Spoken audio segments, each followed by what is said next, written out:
el amor es algo maravilloso y cualquier persona que lo haya vivido que sabe que es lo mejor que existe en esta vida, pero tiene un componente muy importante bioquímico y los investigadores, los neurocientíficos llevan años investigando el tema del amor en el cerebro y qué pasa cuando te enamoras y qué pasa en el amor ciego, qué pasa en el amor a primera vista, qué pasa luego cuando pues llevas ya 20 años con tu marido, tu pareja y qué es lo que realmente existe ahí, si es amor, si es enamoramiento, si es chispazos, si es apego. Y ya los estudios pues cada vez son más interesantes y de hecho una de las cosas más importantes que se está hablando es de esa primera fase, de esa fase de enamoramiento que los que saben, lo que lo estudian, dicen que dura aproximadamente, pero me vas a ver, 17 meses. 17 meses, tomamos nota. Pero es muy interesante porque en esa primera fase del enamoramiento, del chispazo, se activan una serie de sustancias en el cerebro. Esas sustancias son sobre todo la oxitocina y la serotonina. Entonces la serotonina en ese momento va a bajar, lo que va a hacer que seas más proclive a las obsesiones. Es decir, te vas obsesionando con la persona. Cuando tienes un trastorno obsesivo, tú trabajas con fármacos relacionados con la serotonina. Bueno, pues parece que cuando tienes esa fase de enamoramiento, baja la serotonina. Sube la oxitocina, que es la hormona relacionada con el apego, el cariño, la confianza. Y en esa primera fase, cuando conoces a alguien, pasas de una fase de como excitación, euforia, alegría, ilusión, inconsciencia un poco, ahora hablaremos de esa parte de la inconsciencia que es muy divertida, al cabo de los meses o de los años, a una fase de calma, de tranquilidad, de sosiego, y las dos tienen su base fisiológica. Pero esa fase de calma, que sucede pues cuando la gente lleva muchos años con su pareja, no solo depende de la bioquímica, sino también de la capacidad de tener voluntad de trabajar la relación de pareja. Que la parte bioquímica de ese momento está sobre todo ligada a lo que llamamos el apego. Hablábamos de 3 fases. La primera es la atracción o el deseo sexual, que te puede pasar con mucha gente, es decir, puedes sentir atracción física hacia mucha gente. Luego el amor romántico, que es lo que hoy en día ya los expertos definen como de todas esas personas eliges a una, y esa una es que no puede haber otra. Y entonces entras en eso que hablábamos de la obsesión de la dependencia, que es similar a la sensación de una droga, porque no puedes estar sin otra persona, todo lo enfocas a esa persona. Y encima en esa fase de chispazo hay un tema muy interesante, y es que se desactiva dos zonas del cerebro. Y esto a mí me parece muy divertido, entre comillas. Una es la amígdala, que es la zona del miedo y de las defensas. Por eso, como bien decía Platón, no hay hombre tan cobarde que el amor no convierte en un valiente. O sea, se hace uno intrépido. Se hace uno intrépido. O sea, cualquiera que esté escuchando y que se ha enamorado sabe que en ese momento que te enganchaste con alguien hacías pues cosillas, tonteriucas, locurillas.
Que dices, pero ¿cómo demonios yo pasé por esto? Sí, y sobre todo yo creo que desprecias los signos de alarma. Quiero decir, si el otro presenta rasgos negativos, curiosamente, en ese momento te dan igual y no tienen importancia.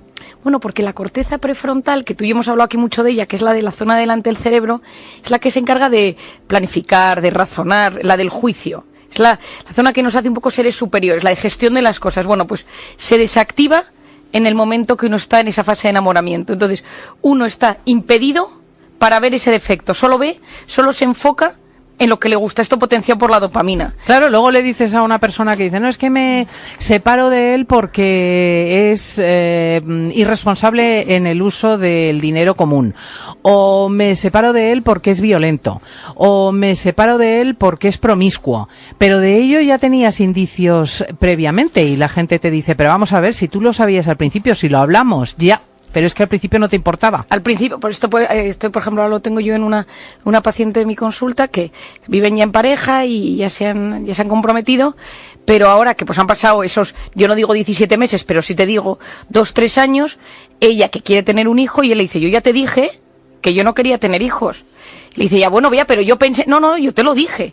Que en ese momento algo que es tan importante como el tema de los hijos.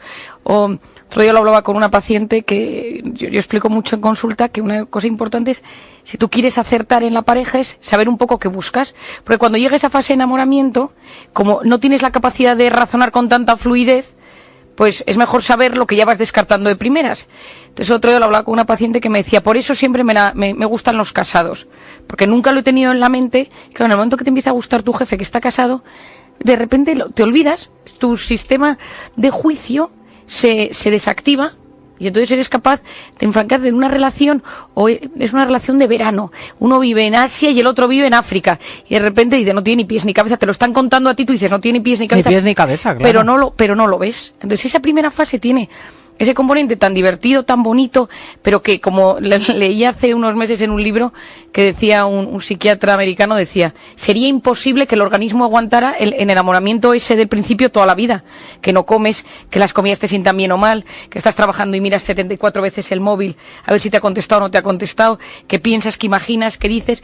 De hecho, se activa el sistema de recompensa propio de las drogas. Lo que pasa es que en las drogas la sustancia que entra es una sustancia externa y que hace mucho daño al organismo, y en este caso no hay ninguna sustancia externa, por lo tanto el amor de hecho es muy bueno para la salud, parece que te puede hacer sufrir lo más grande si la cosa te sale mal, y tiene varios sistemas de recompensa. ¿Cómo funciona el sistema de recompensa? Si tú tienes un problema con, pensemos, el alcohol, tú estás todo el día pensando, ¿cuándo voy a tomar alcohol? ¿Cuándo voy a ir al bar? ¿Cuándo quedo con los amigos? Estás todo el día maquinando. No tengo dinero, pero le voy a pedir dinero a no sé quién. Sales, te lo tomas, llegas a tu casa y tienes el bajón, ¿no? Este es el sistema de recompensa. En el amor es cuando le voy a ver dónde he quedado, qué me pongo, qué tal. Entra en un campo obsesivo el asunto, ¿no? Es decir, ¿Y qué le podemos recomendar a la persona que padece estos males de amor, pero para que haga algo cabal, para que no se enfrasque en una relación tóxica? Bueno, yo creo que lo primero es, siempre digo, tener un conocimiento de lo que uno le viene bien en su vida como pareja. Y para eso hace falta tener un gran conocimiento de uno mismo. Es decir, lo que a uno le sirve, al de enfrente no le sirve. ¿Cuántas veces dices, ay, para este chico? El otro día estaba yo en una cena con todo el equipo de la consulta, y hablábamos de, oye, pues este chico podríamos presentárselo, pero claro, que es que lo que a uno le sirve, al de enfrente no le sirve. Entonces cada uno tiene que saber qué busca, qué son para ti tus prioridades para que esa relación funcione, porque es que esto ya te filtra una cantidad de cosas que no te puedes imaginar, y hace que cuando ves que algo viene, y tú dices, la verdad es que esto es lo que me suele gustar, que sé que no me conviene. Esta frase es buenísima. Es una señal de madurez enorme. Ver venir eso que te atrae, eso que hablábamos del deseo sexual, de la atracción, que hay gente que dice, a mí me gustan los malotes, yo tengo una paciente que dice, es que María, me gustan los sinvergüenzas. Y cuando veo al típico buena persona, digo, fuera. ¡Qué horror! Dice, y luego, allá que sufro, y allá que... Entonces, también tengo un conocimiento y a veces saber que tengo que romper un círculo vicioso donde me he metido, donde siempre busco un patrón, que ese patrón no me conviene.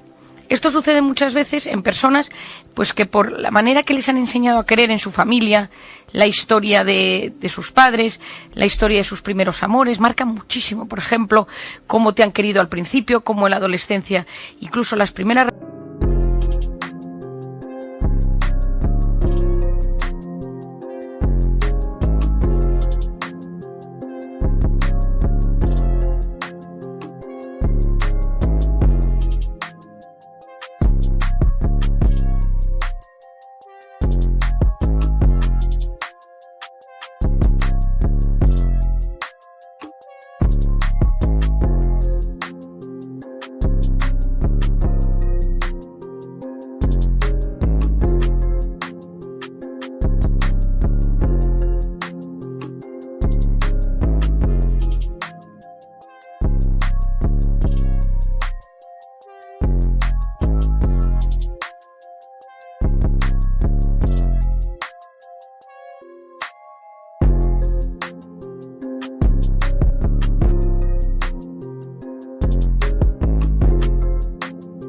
relaciones sexuales marcan mucho tu manera que te vas a vincular, porque las relaciones sexuales tienen un gran componente en el amor, y ya no te cuento las hormonas que se activan ahí y los relacionadas que están con potenciar o disminuir la capacidad de amar.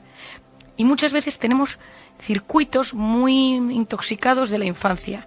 Buscamos, pues cuando tenemos un padre autoritario, un padre enfermo, un padre alcohólico, hablo muchas veces también de caso de las mujeres, o una madre muy posesiva, muy sobreprotectora, unos padres que siempre se han llevado mal y que el grito ha estado siempre en casa, y entonces donde nuestro cerebro se siente cómodo, y más que cómodo en terreno conocido, es en un entorno con un tipo de pareja que no me conviene, pero en mi cerebro lo detecta como zona conocida. Y no es que sea bueno para mí, pero como mi cerebro lo detecta como zona conocida. ¿Cuántas veces te ha pasado, Cristina? Y seguro que alguien te dice, qué mala pata, mi padre era alcohólico y me acabé casando con un alcohólico. Y dices, pero ¿cómo es posible después de lo que has odiado ese mundo? Porque el cerebro busca cuando detecta algo similar a esa zona de la infancia, que nuestro cerebro la detecta como esa zona de conocimiento, se acerca a ella, y por eso repetimos patrones muy relacionados con nuestras figuras de apego, con nuestros padres o con nuestros primeros novios. El primer novio tiene mucha influencia. Yo cada vez tengo más pacientes que de repente se separan y se reencuentran con su primer amor del instituto y dicen, oye, que he vuelto a sentir algo, ¿no? Porque en esa época se quedó grabado, se idealizó esa relación, fueron momentos muy importantes y uno es capaz de volverse a reenganchar. A reenganchar. Bueno, ¿y cómo evoluciona el amor? Bueno, y luego el amor, cuando ya pasa esta fase de enamoramiento, gracias a Dios, llegas a una segunda fase que es la fase de apego, la fase de vínculo, la fase de estabilidad, de equilibrio. Y aquí se requiere sobre todo hay un tema fisiológico de base, es decir, tiene que haber un buen equilibrio hormonal, que ahora hablamos, pero sobre todo la capacidad de tener voluntad. Esto lo he aprendido de mi padre porque ha escrito sobre esto, libros. Muchísimo. Que es las cosas que tú te propones, pero ya con inteligencia. Si tú solo dependes del sentimiento, si tú solo dependes de decir yo esto lo siento, es que los sentimientos fluctúan, Cristina. Una mañana te levantas... Esto es muy importante decírselo a las personas. Las emociones fluctúan e incluso durante muchas épocas están ausentes. Están ausentes. Yo doy muchas veces el ejemplo de los hijos. Tú puedes adorar a tus hijos, quererles con locura, pero de repente levantarte una mañana y no soportar a tu hijo. Y no significa eso que le echas de casa. Significa que sabes que tienes una época que tu hijo está más insoportable, tú estás menos tolerante, no le entiendes, está más callado tú. Pero eso no significa que haces una ruptura. Lógicamente las relaciones de pareja no son como las relaciones con los hijos, pero para entender que los sentimientos y las emociones cambian y uno no puede tomar las decisiones importantes de su vida según un patrón de sentimientos y emociones. Si uno quiere tener siempre las chispas del enamoramiento, tiene que saber que va a tener que cambiar de pareja constantemente. Si uno quiere tener esas mariposas, esa explosión y cóctel de dopamina, serotonina, epinefrina, es decir, eso que hablábamos al principio, porque lo lógico es que pase. También te digo una cosa, tengo una paciente que lleva 25 años con su marido, que me dice que cada vez que su marido se va de viaje, que se va una vez cada 15 días, está nerviosa cuando llega. Y entonces se pone nerviosa, como cuando eran novios. Digo, mira, pues oye, sería bueno que todos estos investigadores miraran tu cerebro, a ver qué demonios le pasa. A ver qué demonios le pasa. Y que está con esa inquietud propia de cuando tienes 15 años y te va a venir a buscar tu novio a la puerta de tu casa. Mírala, qué suerte. Ya, yo muchas veces me lo cuenta y digo, oye, pues a veces me sorprende y digo, pero bueno, también tenemos que aspirar a eso, sabiendo que existe. Pues también aspirar a tener... ¿Y qué parte, Marian, en la relación ya establecida reposa sobre una cuestión, es que no sé si es hormonal? Por ejemplo, la sexualidad indudablemente desempeña un papel fundamental en la pareja. Eso permanece en el tiempo. ¿Qué parte tiene que ver con los afectos? ¿Qué parte tiene que ver con el compartir intereses de todo tipo, comunes? Bueno, es que cuando estás en la primera fase lo que te importa es vivir ese momento, ¿no? Es ese momento tan apasionante que te está sucediendo y te da igual que la madre de tu novio o de tu marido sea una señora que te cae fatal, o que los cuñados sean unos tíos rarunos, o que el dinero pues no sé qué, o que el trabajo no te convence. Es decir, en ese momento todo eso te da más igual. Y una de las cosas importantes es que cuando al principio tú lo asientas con la mayor cabeza posible, el desarrollo de la relación va a ir muchísimo mejor. Si tú todos esos temas básicos al principio los pasaste por alto, cuando esa fase y la corteza prefrontal se reactiva y eres capaz de volver a razonar, empiezan a surgir los miles de problemas.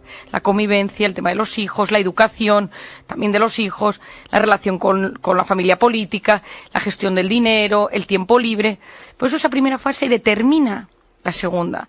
Luego la segunda es también entender cómo esa persona va a llevar su vida sexual. Cada uno tiene una vida sexual distinta. Yo creo, una de las cosas que he descubierto en consulta es que hay clichés relacionados con la parte sexual. Si quieres un día lo hablamos, cosas que se dicen, que se piensan, que todo el mundo considera que son lo normal en las relaciones sexuales. Y luego cada caso es un mundo. Pero lo importante es saber qué le gusta a tu pareja, qué te gusta a ti y un punto en común.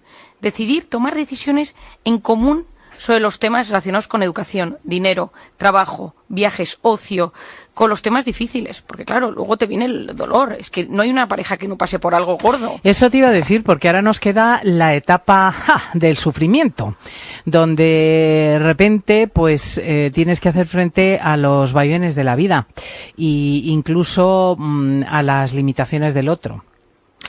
Bueno, es que el sufrimiento nos acompaña y yo siempre repito una frase y es que no conozco una vida sin sufrimiento, sin batallas y sin heridas.